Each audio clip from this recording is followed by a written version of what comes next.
Guys, ഇന്ന് നമ്മുടെ second day of study series ആണ്.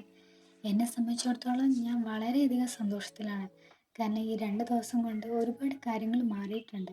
ഒരു ബ്രേക്കിന് ശേഷം വീണ്ടും നമ്മൾ പഠിച്ചു തുടങ്ങുമ്പോൾ ഉണ്ടാകുന്ന ഒരു കോൺഫിഡൻസിൻ്റെ കുറവുണ്ടല്ലോ, അത് തുടങ്ങുന്നതിന് മുമ്പ് എനിക്കുണ്ടായിരുന്നു. പക്ഷേ ഈ 2 ദിവസം കൊണ്ട് എനിക്കതിൽ ഒരുപാട് മാറ്റം ഉണ്ടായിട്ടുണ്ട്. അപ്പോൾ ഇന്ന് രാവിലെ തന്നെ സോഷ്യൽ സയൻസിലെ ഇന്ത്യൻ ജിയോഗ്രഫിയെക്കുറിച്ചാണ് ഇന്ന് പഠിച്ചിട്ടുണ്ടായിരുന്നത്. കുറേ കാര്യങ്ങളൊക്കെ നോക്കി അങ്ങനെ നല്ല രീതിയിൽ പോകുന്നുണ്ട്. എന്നെപ്പോലെ പഠിക്കുന്ന ഒരുപാട് കൂട്ടുകാരുണ്ട്.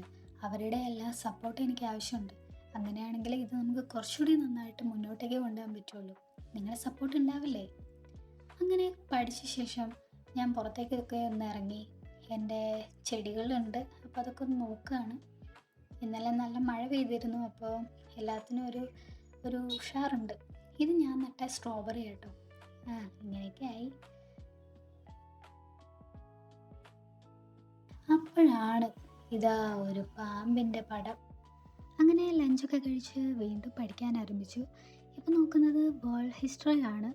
അതിൽ അമേരിക്കൻ സ്വാതന്ത്ര്യം, അതുപോലെ മറ്റ് ലാറ്റിൻ അമേരിക്കൻ, ഫ്രഞ്ച്, റഷ്യൻ തുടങ്ങിയുള്ള കാര്യങ്ങളൊക്കെയാണ് ഇപ്പോൾ നോക്കുന്നത്. കുറച്ച് ടഫാണ്, എന്നാലും നോക്കുന്നുണ്ട്. അപ്പോൾ ഞാൻ പറഞ്ഞതുപോലെ ഒരുപാട് ആളുകളുണ്ട് ഇങ്ങനെ ഒരു ബ്രേക്ക് എടുത്ത് വീണ്ടും പഠിക്കാൻ ഒരു മടി കാണിച്ച് എന്തോ ഒരു ഇനീഷ്യേറ്റ് എടുക്കാൻ ബുദ്ധിമുട്ടുള്ള ആളുകൾ. അവരോടൊക്കെ എനിക്ക് പറയാനുള്ളത്, നമുക്ക് ഈ കിട്ടുന്ന സമയം അത് വളരെ വാല്യുബിളാണ്. നാളെ റിഗ്രറ്റ് ചെയ്യരുത്. ഇത് വീണ്ടും വീണ്ടും പറയുന്നത് ഞാൻ നേരത്തെ വീഡിയോയിലൊക്കെ പറഞ്ഞതുപോലെ ഞാൻ റിഗ്രറ്റ് ചെയ്തുകൊണ്ട് തന്നെയാണ്. അപ്പോൾ അതൊക്കെ തന്നെയാണ് എനിക്ക് പറയാനുള്ളത്. നമുക്ക് ചെയ്യാൻ പറ്റുന്ന കാര്യങ്ങളാണ്. തീർച്ചയായും കൺസിസ്റ്റൻസിയും അതുപോലെ ഡിസിപ്ലിനും ഉണ്ടെങ്കിൽ നമുക്ക് വാങ്ങിയെടുക്കാവുന്നതേ ഉള്ളൂ. ഒരിക്കലും PSC അല്ലെങ്കിൽ ഗവൺമെൻറ് ജോലി ഒരു ബാലികേറാ മലയല്ല. ഒരുപാട് ആളുകൾ നമുക്കിടയിൽ നിന്നും ഇത്തരത്തിൽ കഷ്ടപ്പെട്ട് പഠിച്ച് സർവൈവ് ചെയ്ത് PSC ജോലി വാങ്ങിയിട്ടുണ്ട്. അവരുടെയൊക്കെ വിജയത്തിന് പിന്നിൽ ഇത്തരത്തിലുള്ള ഡിസിപ്ലിനും കൺസിസ്റ്റൻസിയും തന്നെയാണ്. ആ ക്വാളിറ്റീസ് അത് മുന്നോട്ട് കൊണ്ടുപോകാൻ കഴിയുന്നുണ്ടെങ്കിൽ തീർച്ചയായും ഒരു ദിവസം നമ്മളെയും തേടി ആ ഒരു ജോലി എത്തും. അപ്പോൾ ഞാൻ പറഞ്ഞതുപോലെ നമുക്ക് ഒരുമിച്ച് പഠിക്കണം. ഇന്ന് ഏതായാലും ഞാൻ ഒറ്റയിരുപ്പിന് 4 മണിക്കൂർ പഠിച്ചിട്ടുണ്ട്. ഇനി ഞാൻ പഠിക്കാൻ ഉപയോഗിക്കുന്ന മെറ്റീരിയൽസ് കാണിക്കാം. ആദ്യം തന്നെ ടെക്സ്റ്റ് ബുക്സ് ആണ്. നമുക്കറിയാം, ഒരു PSC ഉദ്യോഗാർത്ഥിക്ക് വളരെ ഇമ്പോർട്ടൻ്റ് ആയിട്ടുള്ള ഒരു കാര്യമാണത്, ടെക്സ്റ്റ് ബുക്സ്.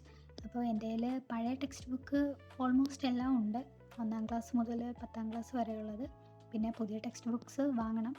പിന്നെ ഇത് മെറ്റീരിയൽസ് ആണ്, സ്റ്റഡി മെറ്റീരിയൽസ്. അപ്പോൾ അതിൽ കുറേ നോട്ട്സുകളും ഉണ്ടാകും. അപ്പോൾ അതൊക്കെ ഞാനങ്ങനെ ഒരുപാടുണ്ട്. ഞാനിപ്പോൾ സാമ്പിൾ ജസ്റ്റ് ഒന്ന് കാണിക്കുന്നതെന്നുള്ളൂ.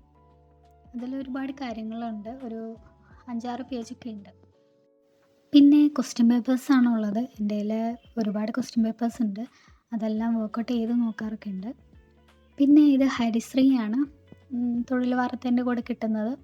ഇതിൽ ഒരുപാട് കാര്യങ്ങളുണ്ട്. പിന്നെ അതിൻ്റെ കൂടെ ഒരു ചെറിയൊരു ബുക്ക് കിട്ടുന്നുണ്ട്, അതിലും ഇത്തരത്തിൽ ഒരുപാട് നോളേജ് ഉണ്ട്. ഓക്കെ, ഉപകാരപ്രദമാണ്. നമുക്ക് എവിടെന്നെങ്കിലും കിട്ടുകയാണെങ്കിൽ മാക്സിമം യൂസ് ചെയ്യുക.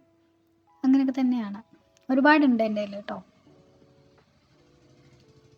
ഇതിൽ കണ്ടല്ലേ, ഒരുപാട് ക്വസ്റ്റ്യൻസ് ഉണ്ട്, ഒരുപാട് ഫാക്ട്സ് ഉണ്ട്, പിന്നെ കറണ്ട് അഫയേഴ്സ് ഉണ്ട്, അങ്ങനെ. പിന്നെ തൊഴിൽ വാർത്ത ഒട്ടുമിക്കൻ്റെ കയ്യിലുള്ളതായിരിക്കും. ഇതിൽ OMR ഉണ്ട്. പിന്നെ നമുക്കറിയാൻ പറ്റും കുറേ കാര്യങ്ങൾ. അങ്ങനെ കുളിച്ച് വന്ന് ഒരു 7 മണിയൊക്കെ ആയപ്പോഴത്തേക്കും വീണ്ടും പഠിക്കാൻ തുടങ്ങി. ഇന്ന് നോക്കിയത് സയൻസിലെ സെൽ എന്ന് പറയുന്നൊരു ഭാഗമാണ്. അറ്റ് ലാസ്റ്റ് നാളത്തെ ഡെയിലി പ്ലാൻ എഴുതിക്കൊണ്ടിരിക്കുകയാണ്. അപ്പോൾ നാളെ കാണാം. ബൈ.